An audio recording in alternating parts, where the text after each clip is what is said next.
શિક્ષકશ્રીઓ, આચાર્યશ્રી, ગામજનો તેમજ મારા વાલા વિદ્યાર્થી મિત્રો, આજે આપણે જાણીએ છીએ 28 ફેબ્રુઆરી એટલે કે વિશ્વ વિજ્ઞાન દિવસ આવે છે, પણ આપણો છે એ કેવો દિવસ છે? રાષ્ટ્રીય વિજ્ઞાન દિવસ તરીકે, નેશનલ સાયન્સ ડે તરીકે આપણે ઉજવીએ છીએ. તો આજના દિવસે આપ સૌએ જે કૃતિઓમાં ભાગ લીધો છે અને સરસ મજાની એ વિજ્ઞાનની કૃતિઓનું જેને આપણે ચમત્કાર સમજીએ છીએ એવા વિજ્ઞાનના અવનવા કૌશલ્યો આપ સૌએ ખૂબ જ ઊંડાણપૂર્વક જાણી અને એ અત્યારે રજૂ કરવાના છો. તો એની આપણે શરૂઆત કરવા જઈ રહીએ છીએ.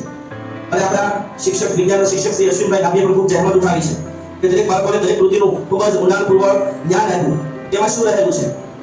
અને મનમાં એવો ભાવ રહેલો છે દરેક શિક્ષકનો કે ભાઈ અમારા બાળ વૈજ્ઞાનિકો ઉત્તરોત્તર પ્રગતિ કરી અને કંઈક શોધ કરીને વૈજ્ઞાનિક બને. વિશ્વના ઘણા બધા વૈજ્ઞાનિકોના આપણે જાણીએ છીએ કે આપણને અવનવી ભેટ આપેલી છે. હવે એમાંના થોમસ આલ્વા એડિસન, જેના આખા વિશ્વને જરૂર હતું તેમ આપ સૌ જાણો છો. તો એમ તમારા અંદરની જે કુતૂહલ વૃત્તિ, જિજ્ઞાસા વૃત્તિ છે જાણવાની, એ સંતોષાય એવા એક હેતુથી આપણે આજના આ રાષ્ટ્રીય વિજ્ઞાન દિવસની સૌ સાથે મળી અને ઉજવણી કરીશું. તો આજના આપણા વિજ્ઞાન મેળાને આપણે જે ખુલ્લો મૂકીએ છીએ બાળ વિજ્ઞાન મેળાને, તો સૌથી પહેલો જે મેગ્નેશિયમની પટ્ટીનો પ્રયોગ છે એ અત્યારે વિદ્યાર્થીઓ રજૂ કરશે અને આપણે આજના વિજ્ઞાન મેળાને ખુલ્લો મૂકીશું. તો આપણે જોરદાર તાળીઓથી વધાવશું.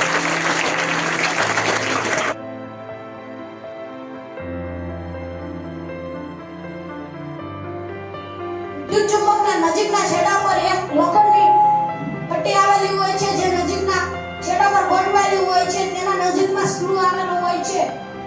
આ લોખંડની પટ્ટી સ્ક્રૂના સંપર્કમાં આવે છે ત્યારે અવાજ ઉત્પન્ન કરે છે.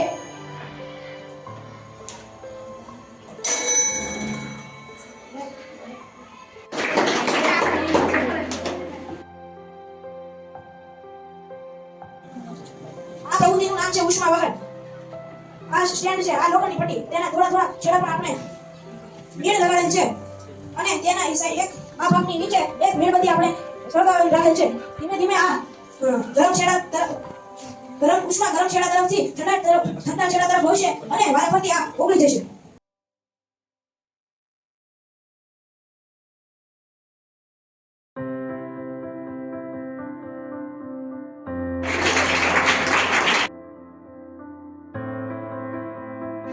આ પ્રક્રિયા થાય છે ઇલેક્ટ્રોકેમિકલ બનાવવા માટે સૌપ્રથમ બીકર, કોપર સલ્ફેટનું દ્રાવણ, તાંબાની પ્લેટો અને ડીસી પાવરનો ઉપયોગ કરવાનો છે. અને એ ધ્યાન રાખવું કે જેટલો બની શકે એસી એટલે કે 230 વોલ્ટનો ઉપયોગ કોઈએ કરવો નહીં અને પોતાના માતા-પિતા અને શિક્ષકોની હાજરીમાં આ કૃતિ કરવી.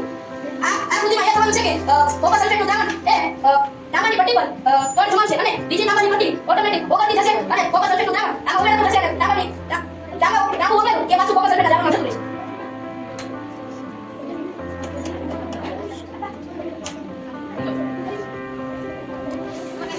તેમાં જો તો કોપર એ તાંબાની પટ્ટી પર બળ જામી ગયું છે. આને ઢોળ ચડાવવાની પ્રક્રિયા પણ કહે છે અને બીજામાં નથી, કારણ કે આ પેલામાંથી જે તાંબુ ધોવાઈને જાય છે તે કોપર સલ્ફેટના દ્રાવણમાં જાય છે અને કોપર સલ્ફેટના દ્રાવણમાંથી તે કોપર આ તાંબાની પટ્ટી પર ચોંટી જાય છે.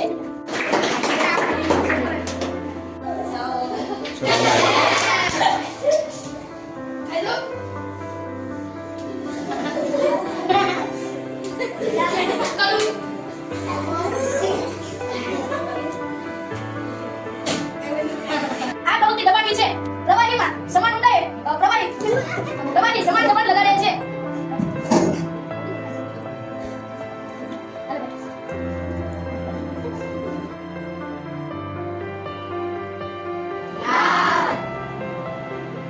આનો રંગ બદલાશે.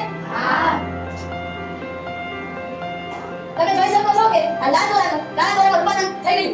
આનું કારણ એ છે કે એસી બેઝની પ્રક્રિયાથી લાલ દોરા કાળા દોરામાં રૂપાંતરિત થઈ ગઈ. ઘણા એવું માને છે કે ઘણા લોકો લૂંટતા હોય છે કે જો તમારે ઘરે કાળો છાંયો હશે તો આ દોરાનો રંગ કાળો થઈ જશે, પણ એવી અંધશ્રદ્ધામાં માનવાનું નથી. તો હું કંકુ નાખું છું.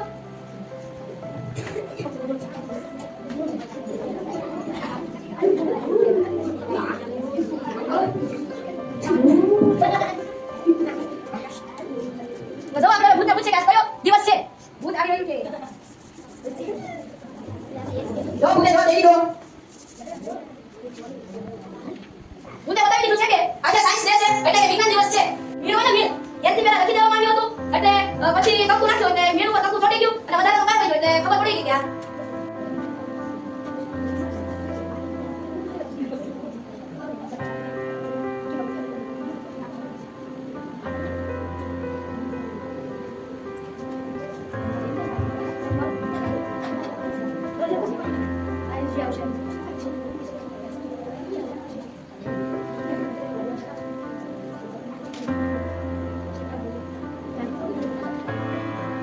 આવું કેવી રીતે થયું?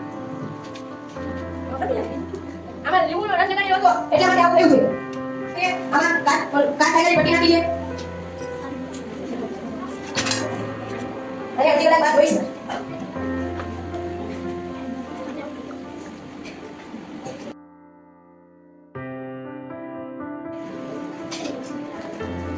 આ મોડેલ છે સિગરેટ કે જો આપણે સિગરેટ પીએ તો આપણા ફેફસાની હાલત કેવી થાય તો આની અંદર એક ફેફસાનું મોડેલ એટલે કે રૂમ મૂકેલું છે અને પાણી એટલા માટે મૂકેલું છે કારણ કે આપણે જે શ્વાસ લઈએ છીએ ને એટલા માટે એટલે કે પાણી દૂર થશે એટલે સિગરેટ ખેંચાશે એટલે ધુમાડો અંદર આવશે પછી ખબર પડશે કે આપણે સિગરેટ પીએ તો આપણી હાલત કેવી થાય તો આને થોડી વાર બાદ સિગરેટ પૂરી થઈ જાય પછી આપણે જોશું કે ફેફસાની હાલત શું થાય તો આપણે એનું પરીક્ષણ કરીએ કે ફેફસાની હાલત શું થઈ તો તમે જોઈ શકો છો કે આ જે રૂ છે તે કાળું થઈ ગયું છે અને રૂની હાલત સાવ બગાડી દીધી છે આ જ રીતે આપણે જો એક ધારા સ્મોકિંગ કરતા રહીએ એટલે કે નશો કરતા રહીએ બીડીનો તો આપણા ફેફસાની હાલત શું થાય એટલે મારી વિનંતી છે કે જે વડીલો યુવાનો જે બીડી પીવે છે તે માફ કરીને મૂકી દે